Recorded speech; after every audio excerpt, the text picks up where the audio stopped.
I think we need to talk about Perfect Dark. One day, insiders say that this game is in development hell, and next day they say that the development is actually progressing quite alright and the game is in pretty good shape. So which is it? Let's look into it.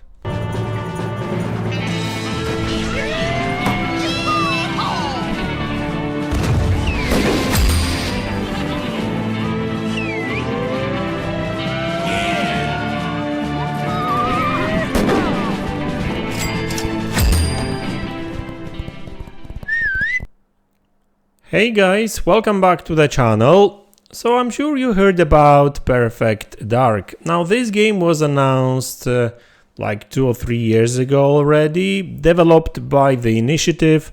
Crystal Dynamics is working on that game too. They are helping them developing the game. So it's a pretty big studio working on that game right now. I mean, 2 studios right now.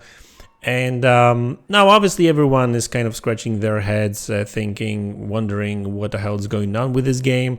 It's been like 3 years since they announced it, and we still haven't really heard much about this project. Now, I will actually talk about some other rumors in a minute, because we may actually see that game during the June Xbox Showcase.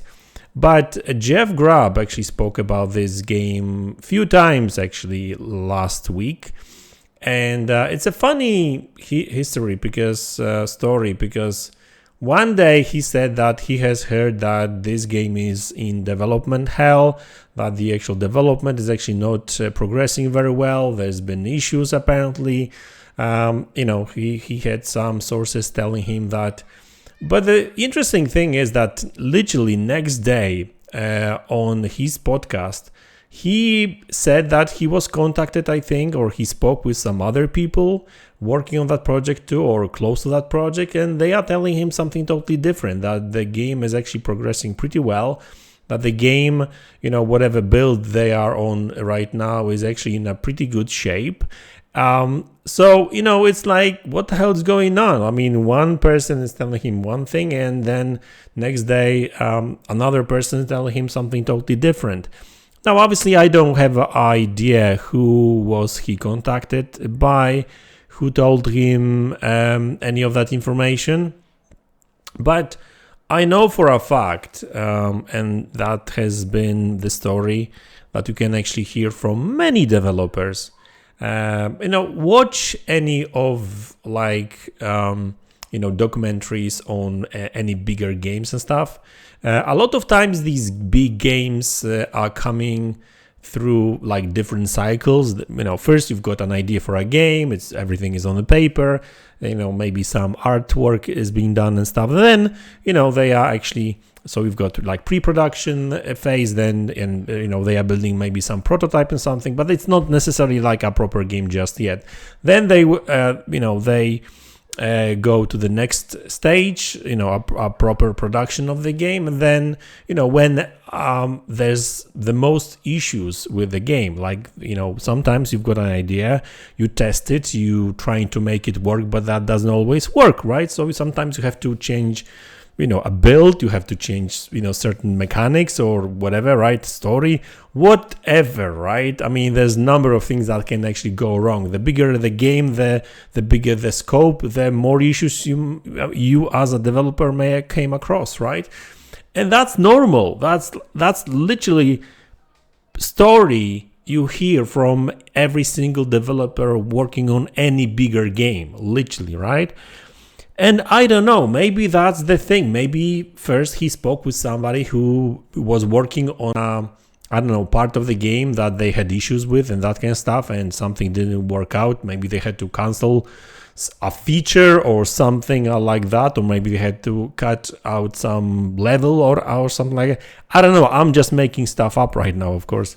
But sometimes these things happen, but that doesn't necessarily mean that the whole project is in jeopardy, right? I mean, is that the word? So in trouble, basically, I wanted to say. I don't even know what I came for, why I went for that particular word. But anyway, my point is that working on a big game, you've got different teams within a studio that are working on a different systems. Not everything works perfectly, but a lot of times these troubled games, troubled development projects actually come together at the end. And I think the really best example of that is Halo games.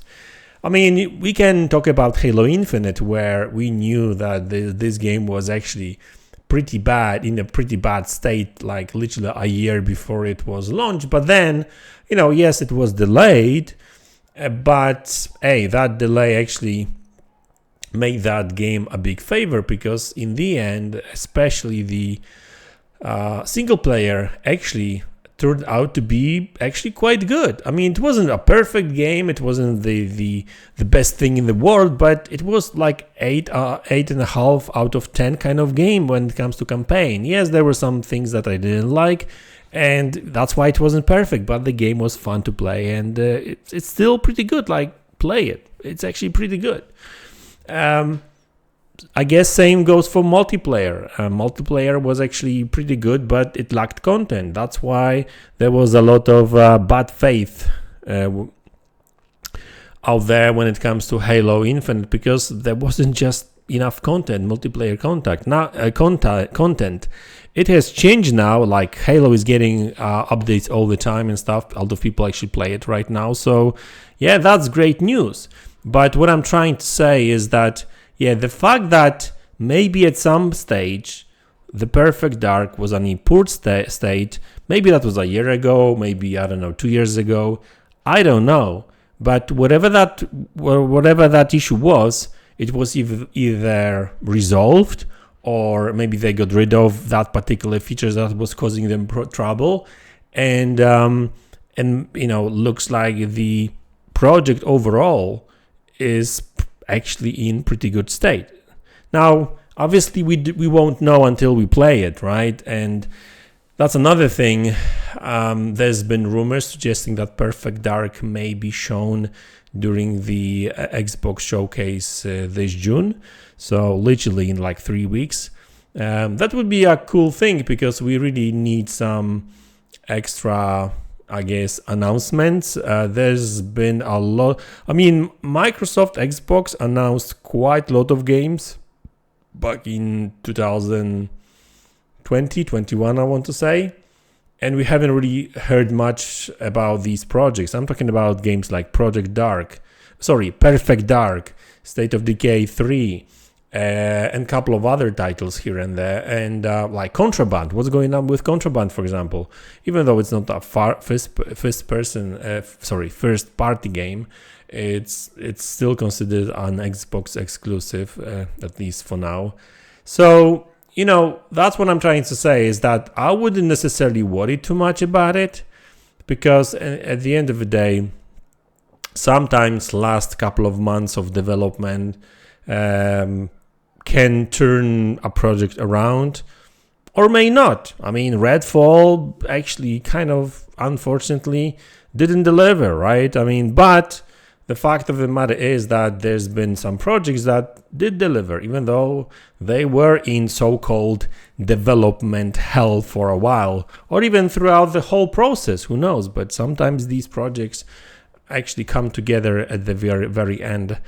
And that's what I'm hoping for, right? I don't really want to be too negative about it. At the end of the day, like, the initiative haven't really proved themselves just yet, but Crystal Dynamics are a top-notch developer, right? I mean, that team have worked on a number of titles, and they know how to develop games. So I would imagine that, Perfect Dark is probably in a pretty good shape, I think. Like, I'm sure it will come out all right.